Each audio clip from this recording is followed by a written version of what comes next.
Zipporah told the trial judge, Justice Oguk, that on the 11th day of November 1995, just 2 days before the army officer was killed, she sat in a meeting with little-known criminals at the time who bought her a beer.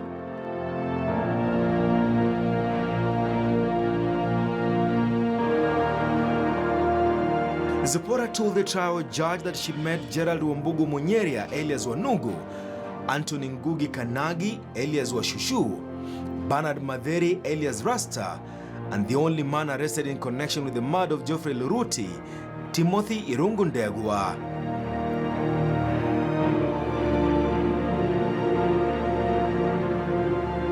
Zipporah will tell a stunned court that she overheard the three most wanted gangsters at the time plan how they will eliminate Baba Tony, as the army officer was commonly referred to at the time. Zipporah says the name of Baba Tony was first mentioned by Gerald Wambugu alias Rasta, who told the group he wanted him dead on a Sunday, with the rest of the team saying they wanted the army officer dead on a Monday.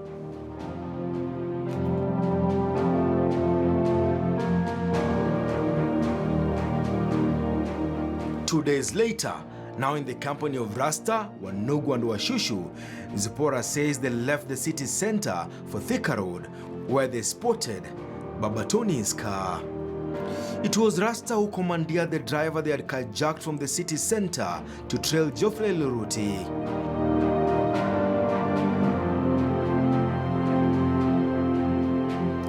Along the way, another car temporarily came into the way of Luruti's car. The army officer stopped, questioning the motorist why he was obstructing him.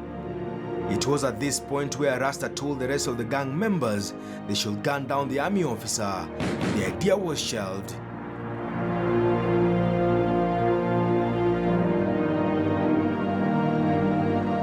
The former Standard newspaper journalist Auging Zodera told Casefiles Rasta always took charge of robbery and killing missions. When I met him, he was quite a different character from what I expected. As usual, you'd expect a tough, bully, gangster with Rasta looks and all those things, but he was far different from that. He appeared like a highly enlightened Kenyan individual. The rest of the gang members told Rasta it would be prudent to have the army officer killed outside his house. The killing, they told Rasta, would be blamed on the wife. Minutes later, sensing that he was being trailed, the army officer switched off his headlights, increased the speed of his car, but the gang blocked his motor vehicle. This was just meters away from his house. It was Timothy Irungu who came out first. Irungu was brandishing a pistol. Irungu then shot the army officer. Zipporah told the trial judge that he saw the army officer try to shoot back, but Irungu was quick on the trigger. He shot again and again. Geoffrey Luruti, or Baba Tony, slammed on the steering wheel of his car and died. It was at this point that Gerald Wambugu alias Rasta and Anthony Ngugi Kanagi alias Washushu alighted from the getaway car, pulled out the body of the army officer and placed it just meters away from his house. To make sure the man was dead, Rasta kicked Geoffrey Luruti several times before telling his fellow gang members the man was dead.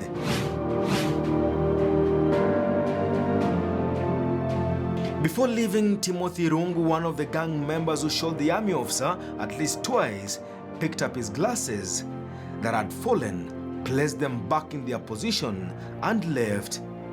Baba Tony was dead. The family had no idea the father of three was not coming back home.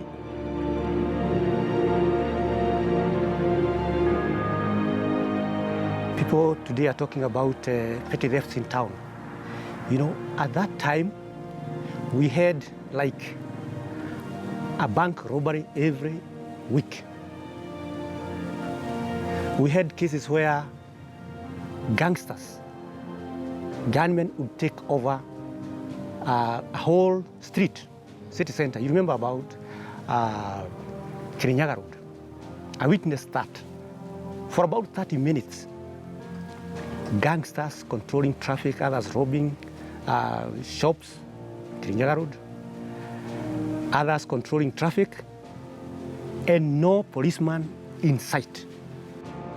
Zipporah, Rasta and Washushu then took the army officer's car, which they later abandoned, along Thika Road. An attempt to take the army officer's gun was discouraged. The gang wanted police investigators to believe that Geoffrey Luruti was a victim of a well-orchestrated execution that had the connections to his place of work or the family.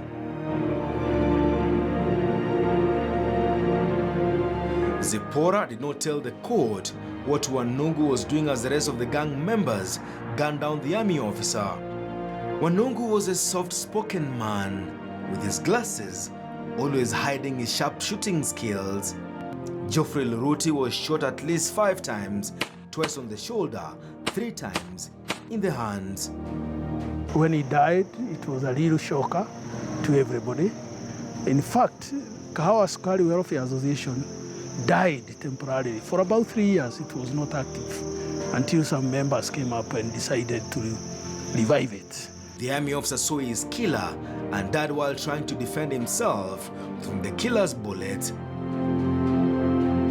The body of the taxi driver who ferried the gang to Kahawa Sukari was discovered a month later by his family at the city mortuary. The gangsters shot the taxi driver 3 times at close range before dumping his body in a thicket. This was several kilometers away from the scene where the army officer was gunned down.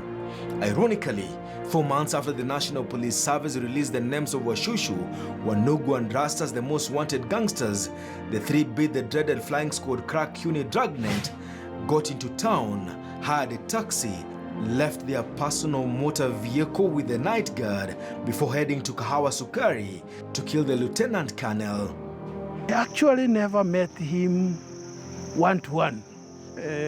Much of the time we used to hear about him.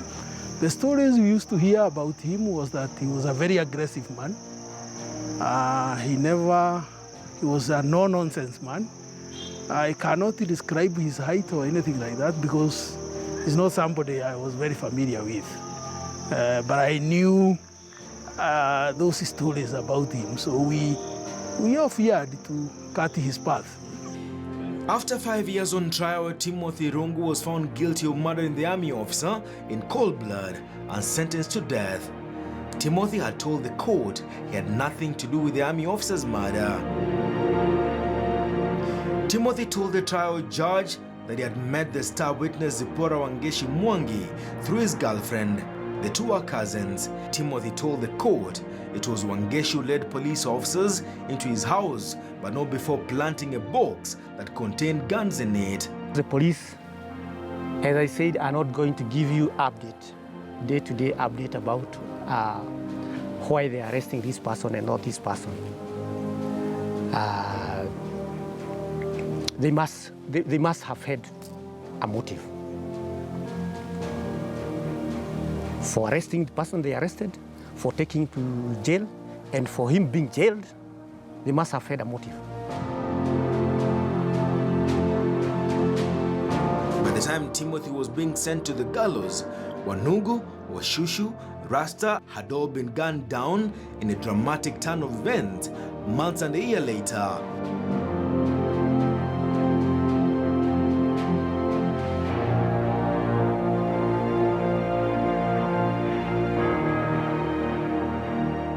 When Casefiles got in touch with Luruti's widow, the mother of 3 said the family was not willing to speak to the media about the killing of the husband.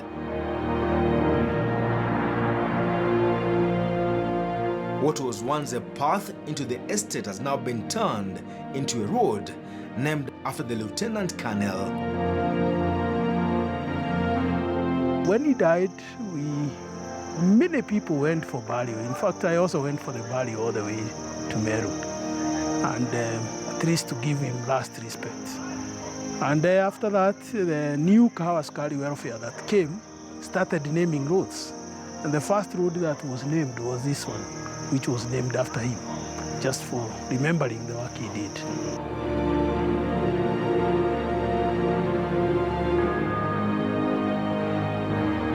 The straight-shooting army officer died in the hands of a trigger-happy gang that will meet the same fate years later.